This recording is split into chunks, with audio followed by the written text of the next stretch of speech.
ఎవరో చెప్పారనేసి మా ఇంట్లో షాప్‌కి వెళ్ళినప్పుడు క్రిస్టల్స్ తీసుకొచ్చా, పెండులమ్స్ తీసుకొచ్చాను, పిరమిడ్స్ తీసుకొచ్చాను, అన్నీ తీసుకొచ్చి ఇల్లంతా అలంకరించేశాను. అలంకరించినప్పుడు చాలా శక్తివంతంగా, చాలా పాజిటివ్‌గా ఉండింది. కొన్ని రోజుల తర్వాత డీలా పడిపోయింది ఇల్లు. మళ్ళీ అదే సేమ్ నెగెటివ్ ఎనర్జీ.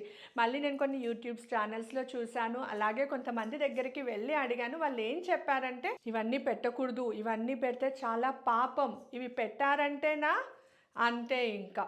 మీ పని అయిపోయినట్టే." ఇలా చాలామంది భయపెడుతూ ఉన్నారు. మరి ఇవి కొనకూడదు అన్నప్పుడు ఎందుకు అమ్ముతున్నారు? మేము కొనాలి, మేము ఎనర్జైజ్ అవ్వాలనేసి అమ్ముతున్నారు కదా! మరి ఎందుకు అమ్ముతున్నారు? మాకు తెలియట్లేదు. ఈ ప్రశ్నకి సమాధానం తెలుసుకోవాలంటే మీరు ఈ వీడియోని స్కిప్ చేయకుండా చివరి వరకు చూడండి. ఇది నా ఒక ప్రశ్న, మీరు అడుగుతున్న ప్రశ్న కాదు. చాలామందికి ఈ ప్రశ్న ఉండాది. ఈ ప్రశ్నకి సమాధానమే మీకు ఈ వీడియో. ఓకేనా? ఫస్ట్, క్రిస్టల్స్ని ఇంట్లో పెట్టుకోవచ్చు. అది ఏం చేస్తుందంటే మీ ఇంట్లో ఉన్న నెగటివ్ ఎనర్జీని ఫస్ట్ లాగేస్తుంది. లాగేసిన తర్వాత అది అలానే హోల్డ్ చేసుకొని దాని దగ్గర ఉన్న పాజిటివ్ ఎనర్జీని మీకు ప్రొడ్యూస్ చేస్తూ ఇస్తూ ఉంటుంది. ఎప్పుడైతే క్రిస్టల్ మొత్తం నెగటివ్ ఎనర్జీ లాగేసుకొని నెగటివ్ ఎనర్జీ డంప్ అయిపోయి ఉంటుందో అప్పుడు విశ్వం నుంచి పాజిటివ్ ఎనర్జీ, డివైన్ ఎనర్జీ తీసుకోవడానికి కూడా ఆ క్రిస్టల్కి శక్తి ఉండదు. అది ఏదో ఒకటి మనకి ఇవ్వాలి కదా.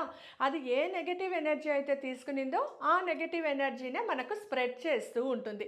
అందుకే మీరందరూ క్రిస్టల్ ఫస్ట్లో కొనేటప్పుడు ఎనర్జైజ్డ్గా ఉంది, నాకు బాగా శక్తివంతంగా ఉంది, నాకు పర్ఫెక్ట్గా జరుగుతోంది అనేసి ఉంటారు. మళ్ళీ కొన్ని రోజుల తర్వాత తగ్గుతూ వస్తుంది. ఎందుకంటే అది నెగటివ్ ఎనర్జీని మొత్తం క్యాప్చర్ చేసుకొని మీరు దాన్ని క్లెన్స్ చేయకుండా, దాన్ని హీల్ చేయకుండా, దానికి డివైన్ పవర్ ఇవ్వకుండా, ఆ నెగటివ్ ఎనర్జీని తీయకుండా ఉన్న నెగటివ్ ఎనర్జీ డంప్ చేసుకున్నదే మీకు స్ప్రెడ్ చేస్తూ ఉంటుంది. కాబట్టి మీరు మళ్ళీ వెనక రోజుల్లోకి వెళ్ళిపోతున్నారు. ఇదేనా మీరు అనుభవిస్తున్నది? కరెక్ట్. సో అప్పుడు ఏం చేయాలి? ఈ క్రిస్టల్స్, మాలాసు, అలానే బ్రేస్లైట్స్ ఇవన్నీ మీ ఇంట్లో పెట్టుకోవచ్చండి. ఏ ఇబ్బంది లేదు. కాకపోతే ప్రతిరోజు పొద్దున్న దానికి డివైన్ ఎనర్జీ పాస్ చేయాలి. ఒకటి మాత్రం గుర్తుపెట్టుకోండి, ప్రతిరోజు దానికి రీఎనర్జైజ్ చేస్తూ ఉండాలి. లేదంటే రీఎనర్జైజ్ చేయలేదంటే ఏమవుతుంది? ఉన్న నెగటివ్ ఎనర్జీని అది స్ప్రెడ్ చేస్తుంది. మరి రీఎనర్జైజ్ చేయడం ఎలాగా తెలవాలి కదా. అదే చూడండి. మీరు ఏ వస్తువుని తీసుకున్నా ఒక శ్రీయంత్రం తప్ప, శ్రీయంత్రాన్ని పూజలో పెట్టి కుంకుమార్చన చేస్తూ ఉంటేనే అది రీఎనర్జైజ్ అవుతుంది. పూజలో పెట్టే విగ్రహాలు, ఫోటోలు, వస్తువులు తప్ప మిగతా ఏవైతే మాలలు, చేతికేసుకునే బ్రేస్లైట్స్, ఇంట్లో ఉన్న క్రిస్టల్స్ అలాంటి వాటికి మీరు రీఎనర్జైజ్ చేయాలి. అంటే విగ్రహాలు ఉంటే దానికి ఏం చెయ్యకపోయినా రీఎనర్జైజ్ చేస్తుందా అంటే మీరు పప్పులో కాలేసినట్లే.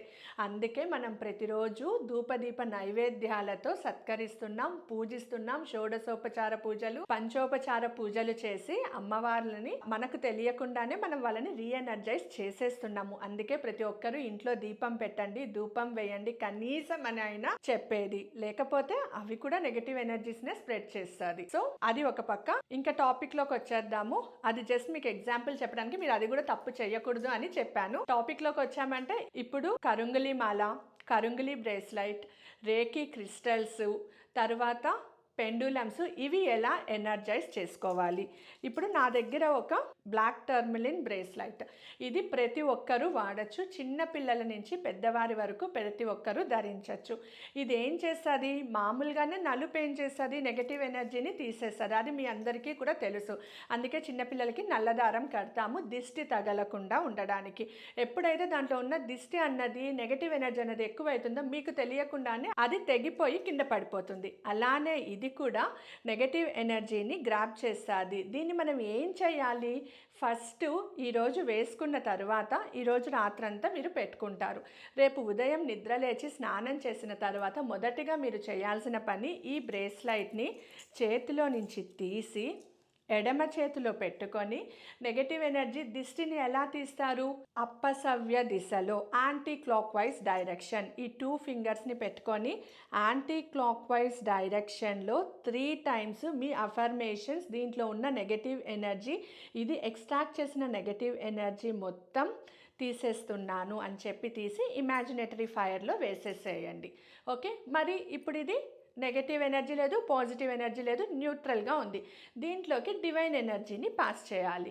విశ్వశక్తిని పాస్ చేయాలంటే విశ్వం నుంచి శక్తిని తీసుకొని నేను నా బ్రేస్లైట్ని శక్తివంతం చేయాలని కోరుకుంటున్నాను, దానికి కావలసిన విశ్వశక్తిని, దివ్యశక్తిని నాకు ప్రసాదించండి అని వేడుకొని ఆ శక్తిని తీసి మళ్ళీ ఇదే 2 ఫింగర్స్తో సవ్య దిశలో అంటే క్లాక్ వైజ్ డైరెక్షన్లో ఎనర్జీస్ని పాస్ చేసి, అది ఎంత ఎనర్జీ కావాలో మీరు ఆ ఎనర్జీని పాస్ చేసి తరువాత దీన్ని ఏం చేయాలంటే ఇప్పుడు ఎనర్జీ వచ్చింది, ఇంకా దీనికి డివైన్ శక్తి, డివైన్ పవర్, ఇది నిత్యం మీలో ఉన్న నెగటివ్ ఎనర్జీని తీసేసి మీకు ఏదైనా ఒక దివ్య శక్తి కవచ రూపంలో ఉండాలి అని అంటే దీంతో సవ్య దిశలో మామూలుగా మెడిటేషన్ చేసేటప్పుడు మాల తిప్పుతారు కదా జపం చేసేటప్పుడు, అదేవిధంగా సవ్య దిశలో ఈ వేలు కాకుండా మధ్య వేలు బొటన వేలుతో సవ్య దిశలో హృదయ చక్రం దగ్గర పెట్టుకొని మీరు గాయత్రి మంత్రం కావచ్చు, మహామృత్యుంజయ మంత్రం కావచ్చు,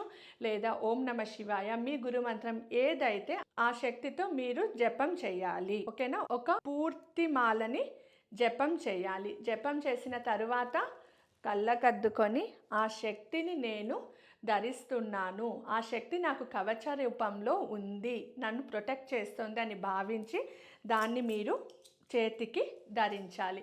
మళ్ళీ రేపు ఉదయం ఏం చేయాలి?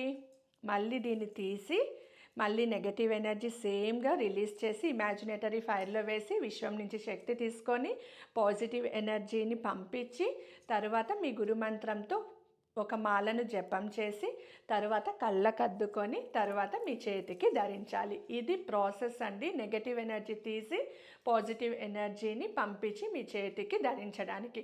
మరి క్రిస్టల్స్ అయితే ఎలా చేయాలి? క్రిస్టల్స్ కూడా అంతే. చేతిలో పెట్టుకొని నెగటివ్ ఎనర్జీ ఇదే విధంగా తీసి విశ్వం నుంచి శక్తి తీసుకొని పాజిటివ్ ఎనర్జీని పాస్ చేసి తరువాత ధూపం వేయాలి. అందుకే ఇంట్లో ధూపం వేయాలి ప్రతిరోజు. అదే శక్తిని మనకు ప్రసరింప చేస్తుంది. ఇప్పుడు మీ డౌట్స్ క్లియర్ అయిందా? ఇంకా ఉన్నాయా? ఇది తెలియకుండా ఎంతమంది క్రిస్టల్ లాకెట్స్ వేసుకొని ఉన్నారు, క్రిస్టల్స్ బ్రేస్లైట్స్ వేసుకొని ఉన్నారు, కింద పడిపోయింది, పగిలిపోయింది, చేత్తో నెగటివ్ ఎనర్జీ తీసేటప్పుడు పడిపోయింది అనేసి తెలియకుండా ఎంతమంది ఇబ్బంది పడుతున్నారు, భయపడుతున్నారు. ఇబ్బంది పడ్డం కథ పక్కన పెట్టినా వేరే వాళ్ళు ఏది చెప్పినా భయపడిపోతున్నారు. కాబట్టి నెగటివ్ ఎనర్జీ తీసేసేయండి. విశ్వంలో మనకు కావలసినంత దివ్యశక్తి, శివశక్తులు మన కోసం పెట్టే ఉన్నారు, మనం అడగట్లేదు. అడిగితే అమ్మవారు, స్వామివారు మీకు ఆ దివ్యశక్తితో మిమ్మల్ని ప్రొటెక్ట్ చేసేకి కూడా వారు సిద్ధంగా ఉన్నారు. మీకు కావలసినదంతా మీ భక్తి మాత్రమే. భక్తితో అడగండి, నమ్మకంతో అడగండి, ఆర్తితో ఉండండి, ఖచ్చితంగా వాళ్ళు మనకు సహాయం చేస్తారు. ఇప్పుడు మీ డౌట్స్ అన్ని క్లియర్ అయిపోయాయి కదా? ఇంకా ఏమన్నా డౌట్స్ ఉంటే కమెంట్స్లో మీ క్వశ్చన్స్ అడగండి, మేము రిప్లై ఇస్తాం. ఏ డౌట్స్ లేకుండా మీరందరూ ఈ బ్లాక్ టర్మలైన్ బ్రేస్లైట్ని వాడచ్చు, మాల రూపంలో కూడా వాడుకోవచ్చు, ఏ ఇబ్బంది ఉండదు. ఇది ఏ ఏజ్ వాళ్ళైనా వాడచ్చు. మళ్ళీ ఎందుకు నొక్కి చెప్తున్నారంటే చిన్నపిల్లలకి వేయచ్చా, పండు ముసలి వాళ్ళకి వేయచ్చా అంటే ఏ ఏజ్ వాళ్ళకైనా వేయచ్చు. అందరికీ ఒకటే ప్రాసెస్. నెక్స్ట్ డే రీఎనర్జైజ్ చేయడమే ప్రాసెస్. ఓకేనా? ఓం శ్రీ గురుభ్యో నమః. ఓం శ్రీ మాత్రే నమః. స్వస్తి.